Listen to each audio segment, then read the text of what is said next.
अस्सलामुअलैकुम। Welcome to my YouTube channel. आज हम बात करते हैं कोर्लोस उस्मान सीज़न 6 177 का ट्रेलर क्यों नशर नहीं किया गया। क्या वो एपिसोड नहीं आने वाला है।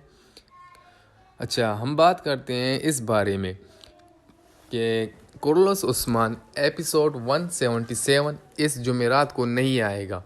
जी बिल्कुल, आप लोग सही समझ रहे हैं। कोर्लोस उस्मान 177 इस जुमेरात को नहीं आएगा, रिलीज़ नहीं होगा। कोर्लोस उस्मान सीज़न 6 एपिसोड 177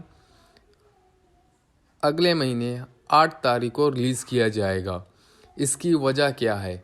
इसकी वजह यह है कि कोर्लोस उस्मान को इसलिए नशर नहीं किया कि तुर्की में हैप्पी न्यू ईयर मनाया जाएगा। इसीलिए कोर्लोस उस्मान 177 को नशर नहीं किया गया।